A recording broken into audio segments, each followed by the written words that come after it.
Hello, everybody. I'm David Daghita. I'm from the Louisville Public Library, which is a part of the city of Louisville in Texas.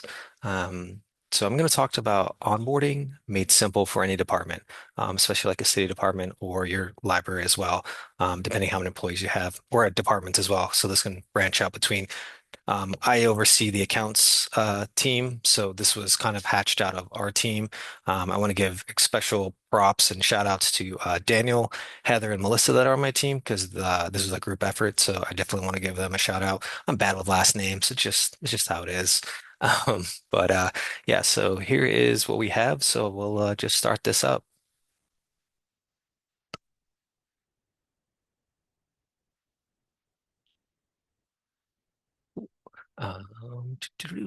So here we go. This is our onboarding. This came out of necessity. So I have a lot of part-time people. I oversee almost 16 part-time people. So with that, I have to make sure that because we do have a lot of overturn, it's just natural part of it. We needed something quicker than a paper sheet with check boxes and me constantly coming up to them like, "Hey, did you do this?" Or one of the other members on my team, whether it be Daniel, Melissa, or Heather, "Hey, did you get this done? Did you get that done? Did you go over the shelving? Did you go over the weeding process?" That kind of stuff. So we had to come up with something. And to preface all this, we are a Google workspace, so we use almost all of the Google ecosystem as much as we can. At least my department, I'm all about research and development, trying to find out like what new thing they're putting out that can make us do our workflow better, automate it, simplify it, all that kind of stuff. So with that being said, the data you put in is the data you get out, right? So we made sure before this even came along, our whole thing was we need to clean up all of our data, streamline it down, get it good to go, and then that way we can search it, we can find it, and we can make use of it. So, and we did all of that. So that took a long time. That took about 4 or 5 months. Just going into our shared drive, narrowing it down, cleaning it up, and then putting it into our Google Drive. Because we wanted to make everything within the Google ecosystem. Because when a new member comes on, they get an email to log into the computer, to log into their Google Suite, and then everything is there. They just load it up and go. And I'll show you how that looks as we go on. So just remember, there's a lot of upfront prep to this. You can make some videos if you want. You can throw some sources in there and do that kind of stuff and make what we did, as a proof of concept for, your director or your supervisor if you're trying to go down this road. And to say as well, because this is mainly Google stuff, you can't do this if you're using Microsoft. You just have to figure it out, right? Or you make a free account with Google and you do it that way. Because Microsoft has, it has SharePoint, it has Teams, it has all that other stuff that you can kind of cobble together if you're trying to replicate this. But for our intents and purposes, we use Google Workshop. So yeah, let's keep going. So we use Google Sites, which creates an intranet that all of the departments use within the Louisville Public Library. So the accounts has their own section. So what we did was we kind of spruced that up using Canva. We created a lot of cool buttons, so you can see a screenshot there of it. We have a chatbot LMM. We have different forms that they go to just to do their work better. So that's just a side product of us doing this onboarding was, we beefed up our intranet with lots of documentation and just ease of use for our staff to use because I wanted to make it minimal, but also robust in resources. And we did that. And Heather was great doing the Canva stuff for this. I have no artistic value whatsoever, so I was really happy that she did it all. So that was awesome. So you'll see is we have the onboarding button there. So when the new hire comes in, after they get their email, and we show them around the library, we log them into their account, and this is what they'll see. So they can self-service themselves. They can click on this link for onboarding and go into the next phase. So I oversee library service assistants and library shelvers. So there's two difference. They're both part-timers, but they have two different tracks once they click that onboard button. And that kind of makes it easier. So like if you're hired on as a shelver, you know to go this route. If you're hired on an LSA for short, you go this route. Then you continue on. So we're gonna go the shelver route here. So let's do that. And then they'll see three icons here. They have their onboarding document, they have their how-to videos, and they have their tests. So the onboard document is pretty nice. It's actually a sheet that only they can see, um, and the supervisor, me and I let Heather and Melissa and Daniel see as well, so they can also kind of see what's going on too with the new hire, just so we have some accountability. It does alert us when they finish things by email, so we instantly know, all of us, what's going on with them, where they're at in their training, which is great. So they have that, and then lets them do. You'll see further on. It's a little checklist thing. And then we created some how-to videos with Notebook LM. And then we created some tests using Notebook LM with Google Forms. We also use Google Vids to do some editing to the Notebook LM videos. And we use Gemini to kind of figure out some more form codes and stuff, some scripting stuff with the task list, just to make things easier for us. Because why not, right? Use it and use the AI. It's pretty powerful, honestly. And it makes my day easy. There's so much stuff I do with it. Um, you know. So we're going to go on to the next thing. So the onboard document, like I said, only they can see their own document. And what also is cool about it, it's within inside the Google ecosystem. So they're not having to go out to another content system or management system to, get their files, or going locally on their computer to open up a document. It's all right there. From the Google Cloud, basically. So it's kind of nice. So they can log into that, and then they can continue on. So this is the task list that they'd see. So at the top there, they do the tour, and then they can check box. They already got their email login. We'll go through that, check box that, and then they'll just, if they're a shelver, they're gonna do some adult carts, youth carts, handling items with holds, kind of have all that stuff there, and they can just kind of check box and go through and say, hey, I did this, I did this. And you'll see there's links in there too. So this is where the videos come into. So they can either click into the how-to videos, or they can directly use the task list to go to the videos that they need to watch, which is nice. And the tests are right there. So they know exactly, hey, this test, this video goes with this test, this video goes with this test, and it's nothing that's out of the area of what they're learning. Because we did figure that out when we were testing this. We had created a couple videos just as proof of concept, and one of the videos had content in it that wasn't one of the videos had content that wasn't in the test, and then also another test they were taking had content that wasn't in the video. So there are two things going on there. So that was quickly like, hey, I'm studying for this test. Like, that's the mentality. So we realized, whoa, whoa, okay, we got to like make sure all the videos match up with the tests, and that there's no information that's not missing, or in the video that isn't in the test, because then they're like, we're confused. So that was kind of a key point for us to be like, okay, if we want to create more videos outside of the onboarding, which we are doing, we're kind of creating a collection, which we're going to create another module for them to just see so they don't have to go into the onboarding all the time. They can just go into the video repository and pull out videos that they need to see on certain subjects. And then we can create more quizzes from there too. But for the onboarding part, you can see they have a progress bar at the bottom. So once they hit 100%, they're completely done and they're self-onboarded. So after that, then they can kind of ask the questions, right? Like, of their peers, of us supervisors. I read through here, like, but I'm seeing this happen in real life, in real time on the ILS, or this is what a patron's asking, but I didn't see that in the video. Like, how do I approach this? How do I do that? Which is pretty cool. So they're able to kind of like have that base core function first, instead of asking the same question over and over, right? And that's fine too. People learn differently, but this gives them a media format that they can then see and be like, okay, I'm going through these check boxes, and I'm learning all this information. So this is good. So I kind of appreciate that. I think they do as well.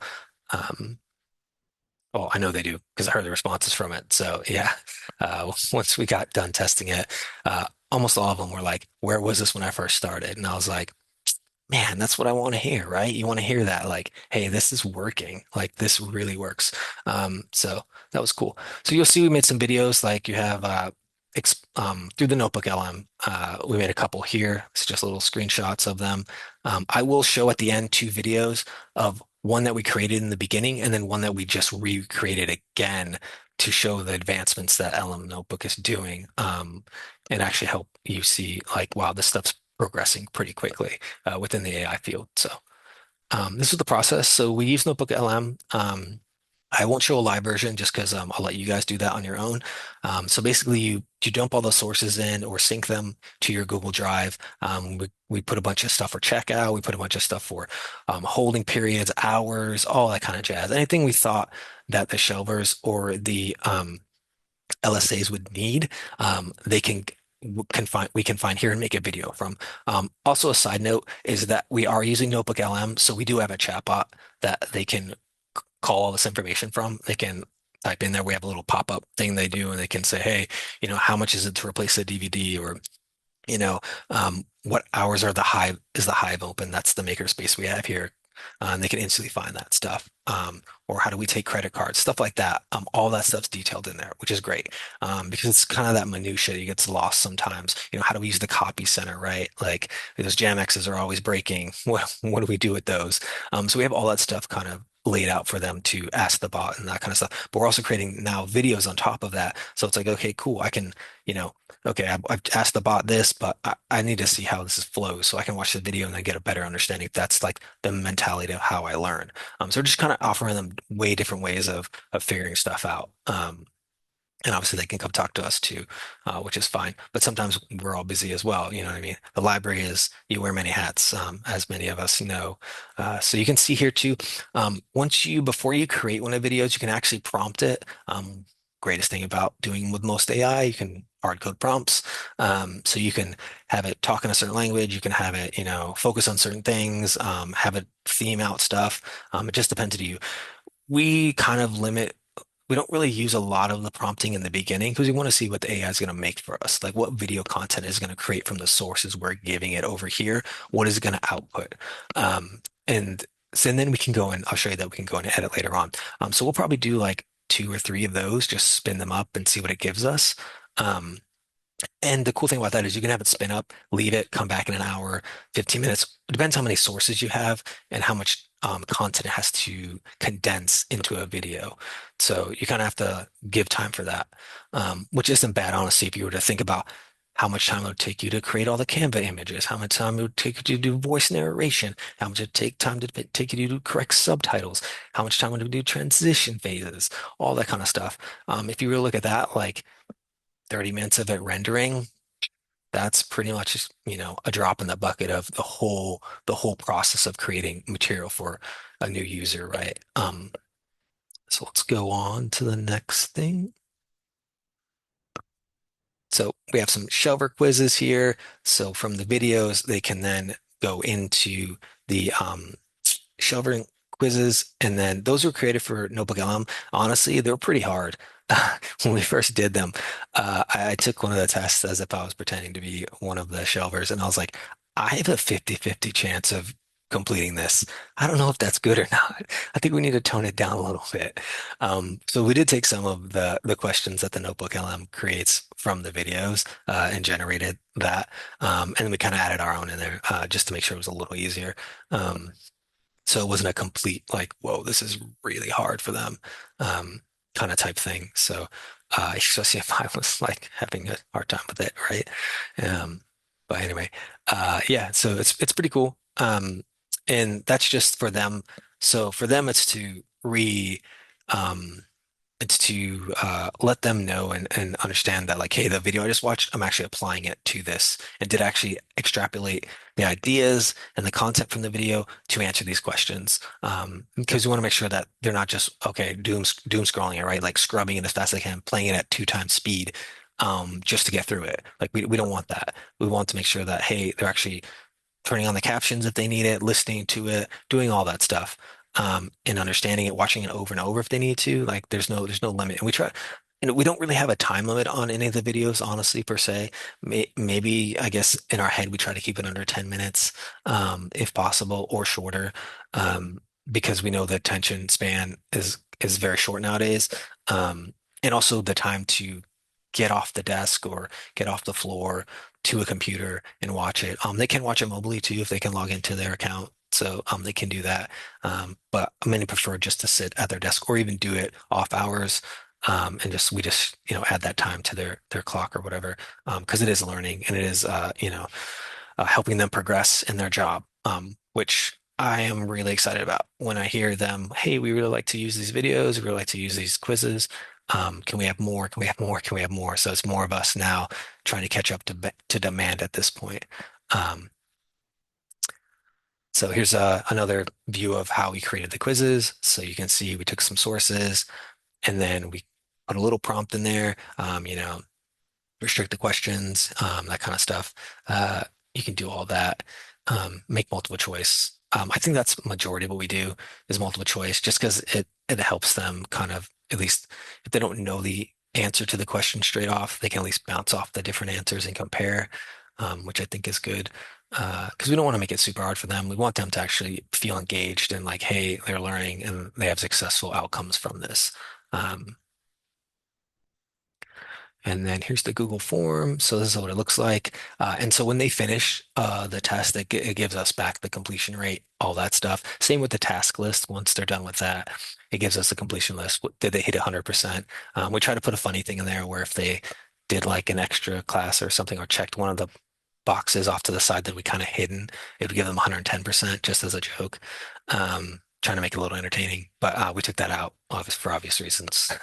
But it was kind of good. But yeah, we did this with four of our employees for proof of concept, and it kind of took off. So our uh, our city of Louisville administration is very interested in it, just because it takes everything and makes it uh, inside the ecosystem that you're using, right? You don't have to pay another third party. You don't have to use NeoGov or some other enterprise system. And create content that could go away, right? Like if you switch from vendors, all that information might not be exportable. You might be stuck like, oh, now we have to really create all over again. But since you're never really going to go away from the well, how can I put it? The platform you're using, such as Google or Microsoft or one of those, that's a heavy lift to for an IT system to move completely away from. So I don't see that being something that we have to really worry about. And also the videos are downloadable into MPV format, all that kind of stuff, and all of the chatbots will be a little hard to replace, but we can kind of get that done. So I think with that mindset, if you are within a city or you are within a small library and you have the option to choose which way you want to go, just keep that in mind, right? Like for the future plan, can I have access to this cloud stuff? Will we pivot at some point? How long do we see ourselves staying with this? Um, we preferably see this as something we'll use continuing to year after year, especially after we create the repository of videos and quizzes. That would just kind of reinforce the amount of our users using it. So our new hires coming in, and we have summer hires coming up. So another way to keep using this, which is great. So very excited about it. Um, and that's the slides I have. So I'll show you the videos. So when we first did it, I will stop the share and go to the other video real quick. And let me bounce to that. Boom, share. You probably won't be able to hear the audio, but at least you can see what the video is. There is closed captioning on this, but it's not relevant right now at this point. But you'll see this is called like an explainer video.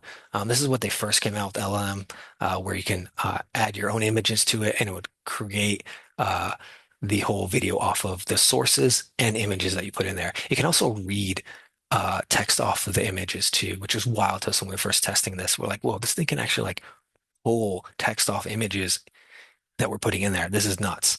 That it had that power just even in the beginning. Because we started using this, at least building it up last year around, I want to say April, maybe May is when we started just kind of like tinkering around with it and seeing what we could do with it. And then like we slowly ramped up and got the gear spinning like, hey, this is doable now. We can push this stuff out. We could really go with this. So I'll show you the video just for a little bit.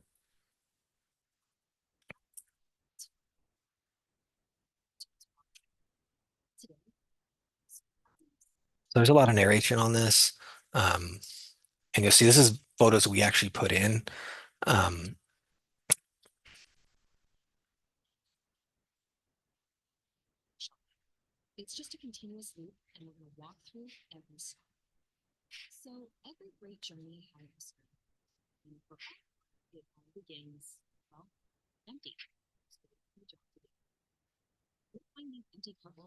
So you'll see it does timeline stuff. I'm gonna skip through some of this stuff so you can kind of see. Um, oh, this part is actually very interesting. It actually created this. This was nowhere in our notes. This was nowhere in our resources. It was like first in, first out, and we're just looking. Me and Daniel were looking at each other like, did we put that in there? And I was like, I don't think we did. And we're like, no, we didn't. So we're like, well, let's keep that. Let's take that. So basically that means is the first car, the first car finished is the first one out as well. So it's like you don't want to be able to cherry pick through, hey, do you want to do adult books that are lined up against the shelf ready to go? Or do you want to do kid? Oh, I'm tired of doing kids books. I don't want to do those anymore. No, like everyone knows to take the first cart no matter what they're getting, which is great because then there's no unequalness on which cart you get, right? So that works out really well. But yeah, we were very amazed about some of the stuff it was creating. Um, so now it's like FIFO, FIFO. I don't know what the acronym would be. Libraries, right? Acronyms, more acronyms for everyone to learn. So that's pretty cool.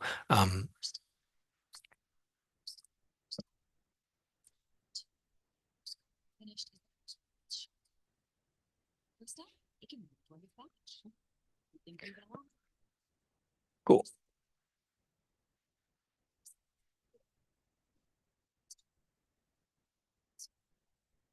And one thing about these Notebook LM things, the narration is trying to be as much human as possible. It's a little wordy sometimes.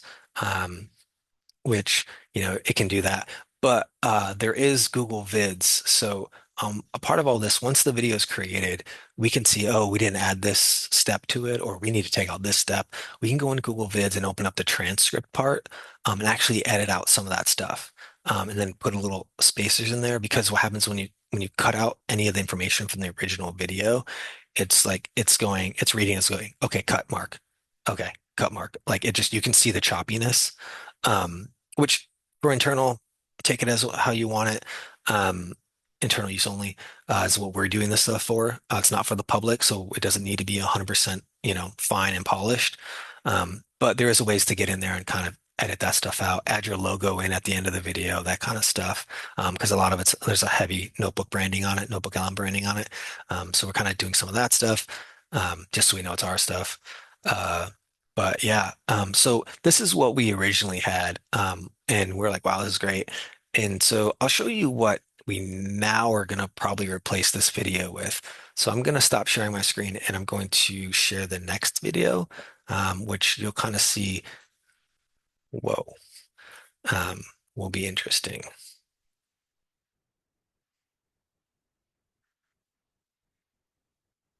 All right. So this is what they call cinematic view. Because Google is constantly updating their VO3 engines and their Element Notebook engines, their Gemini engines, all that kind of stuff is getting updated continually. New versions are coming out. Well, now they released this. It uses a mixture of Google Flow, VO3, and some Gemini stuff to it. So, oh, cool. I will see what I can do with the volume. Um,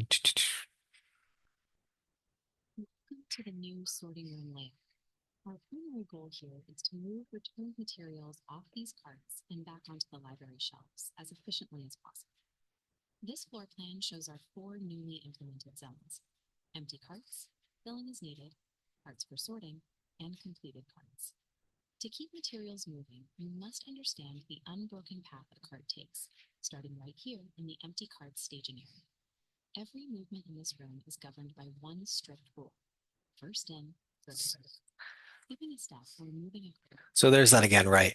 We left that in there now, and that's a part of our documentation because of the AI created that, which I think is genius.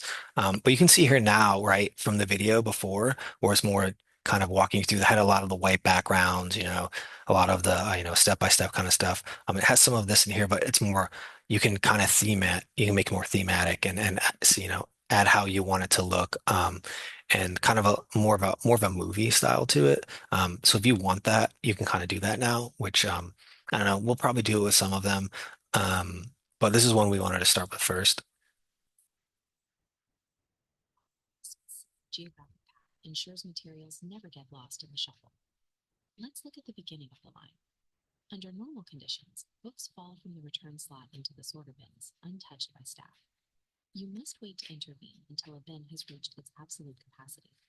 Throwing books early disrupts the sorting. That's not what our image looks like, just so you know. I think they're kind of going with I think we went with the Wes Anderson feel for it. Maybe. Can't remember. I have to look at the prompt again, but I'll skip through some of the video just to kind of see more.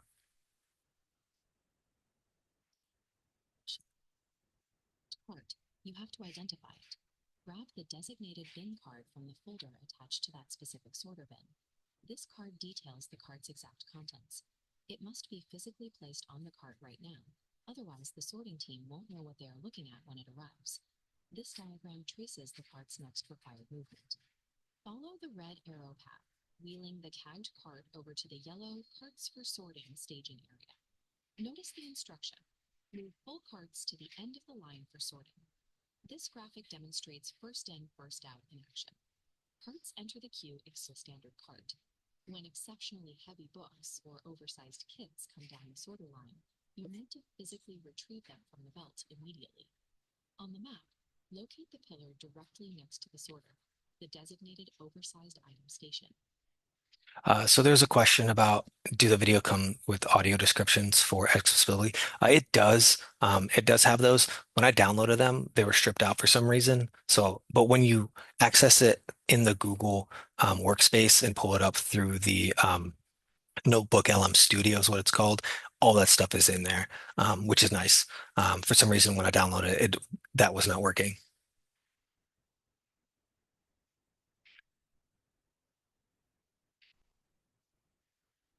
So the photos right here that you see this new layout, that was actually created by Heather to describe the overflow, like an overview of it. You could obviously put real photos in there. It would probably do the same thing. Honestly, it's smart enough to know that stuff and pick out where things are and edit along. As you can see, it created the arrows that you saw that once. If I go back, let me go back here. There you go. Like some of these arrows that we had were already on the image, so we didn't take them off because we were trying to reuse them again without creating them all over again. And you can see that it created that drop down arrow that said there, and then it pointed the arrow there. That's doing it with the new cinematic view versus what we had originally created. Um, so yes, it does do that. So. Um, well, I don't know what the end this actually looks like. I didn't get that far. Oh, we're almost there. Okay. So,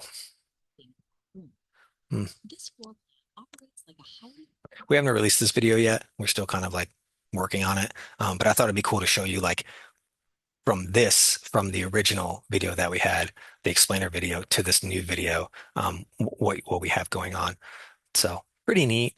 Um, I'm gonna stop sharing my screen now. Uh, and yeah, if you guys have some questions in the chat, I can answer some more of those.